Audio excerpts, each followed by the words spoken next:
Praise the Lord. ദൈവത്തിൻ്റെ അതിപരിശുദ്ധമായ നാമം വാഴ്ത്തപ്പെടുമാറാകട്ടെ. 1 ശമൂവേലിൻ്റെ പുസ്തകം 18-ാം അധ്യായം 1-ാം വാക്യം. അവൻ ശൗലിനോട് സംസാരിച്ച് തീർന്നപ്പോൾ യോനാഥാൻ്റെ മനസ്സ് ദാവീദിന്റെ മനസ്സോട് പറ്റിച്ചേർന്നു. യോനാഥാൻ അവൻ്റെ സ്വന്തം പ്രാണനെപ്പോലെ സ്നേഹിച്ചു. ഇവിടെ രണ്ടുപേരും ഹൃദ്യമായ സ്നേഹം നമുക്ക് കാണുവാൻ കഴിയും. യോനാഥാനും ദാവീദും ഇരുവരുടെയും മനസ്സുകൾ തമ്മിൽ പറ്റിച്ചേർന്നിരുന്നു. സ്നേഹത്തിൻ്റെ കാര്യത്തിലും അതുതന്നെയാണ് യോനാഥാൻ സ്വന്തം പ്രാണനെപ്പോലെ ദാവീദിനെ സ്നേഹിച്ചത്.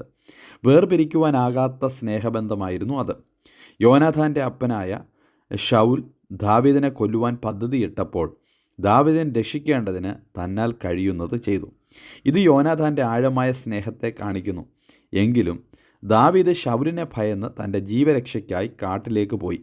ആ പാർക്കേണ്ടി വന്ന് തന്നോടുകൂടെ കാട്ടിൽ പോയി പാർക്കുവാൻ, ദാവീദുമായി ഒരുമിച്ച് കഷ്ടമനുഭവിക്കുവാൻ യോനാഥാന് മനസ്സിലായിരുന്നു. ദാവീദ് കാട്ടിൽ ഇപ്പോൾ കഷ്ടം അനുഭവിക്കുകയാണ്. ഇതുപോലെ കഷ്ടമനുഭവിക്കുന്ന കൂട്ടുവിശ്വാസികളെ സ്നേഹിപ്പാൻ കഴിയാതെ അകന്നു നിൽക്കുന്ന നമ്മളിൽ പലർക്കും അങ്ങനെ കഴിയുന്നുണ്ടോ?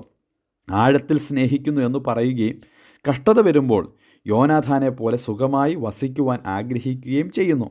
ഇങ്ങനെ ദാവീദിനോടുകൂടെ കാട്ടിൽ വസിക്കുവാൻ കഴിയാതെ പോയ യോനാഥാന് വളരെ വില കൊടുക്കേണ്ടി വന്നു എന്ന് നമുക്ക് കാണുവാൻ കഴിയും. തൻ്റെ അപ്പനായ ശൗലിനോട് കൂടെ ഫെലിസ്ത്യരോട് യുദ്ധത്തിന് പോയി.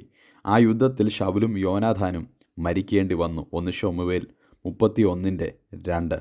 അപ്പോഴും ഓർക്കുക, ദാവീദ് സുഖമായി കാട്ടിൽ പാർക്കുന്നു. പ്രിയ സ്നേഹിതരെ, എത്ര സ്നേഹമുണ്ട് എന്ന് പറഞ്ഞാലും കൂട്ടുകാരന് കഷ്ടത വരുമ്പോൾ നാം സുഖം അനുഭവിക്കുകയാണോ? അത് ശരിയല്ല. യോനാഥാൻ കൊട്ടാരത്തിലും ദാവീദ് കാട്ടിലും. യോനാഥാൻ ദാവീദിനോടുകൂടെ പോയിരുന്നുവെങ്കിൽ ഫെലിസ്ത്യരുമായുള്ള യുദ്ധത്തിൽ ശൗലിനോടുകൂടെ മരിക്കേണ്ടി വരികയില്ലായിരുന്നു. സ്വന്തം പ്രാണനെപ്പോലെ സ്നേഹിച്ചു എന്ന് പറഞ്ഞിട്ട് എന്താണ് ഫലമുണ്ടായത്? ഇതാ ദാവീദ് രാജാവായി വാഴുവാൻ വരുന്നു. 2 ശമൂവേൽ 2:4. തന്നെ സ്നേഹിച്ച യോനാഥാൻ കൂടെ വാഴുവാൻ സാധിക്കാതെ പോയി. ഇതിന് കാരണം ദാവീദിനോടുകൂടെ അല്പം കഷ്ടം സഹിക്കുവാൻ മനസ്സില്ലായിരുന്നതാണ് എന്ന് നമുക്ക് കാണുവാൻ കഴിയും. സ്നേഹിതൻ എല്ലാ കാലത്തും സ്നേഹിക്കുന്നു, അനർത്ഥകാലത്ത് അവൻ സഹോദരനായിത്തീരുന്നു. സദൃശവാക്യം 17:17. എന്നാൽ നമ്മുടെ കർത്താവിൻ്റെ സ്നേഹം ഇങ്ങനെയല്ലായിരുന്നു.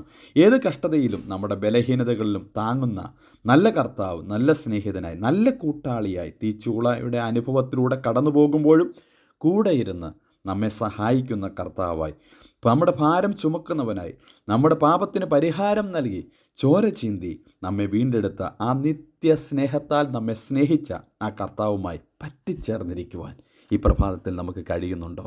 ആ കർത്താവിനോട് കൂടെ കഷ്ടമനുഭവിക്കും. നമ്മുടെ ജീവിതത്തിൽ അനുഗ്രഹമാണ്.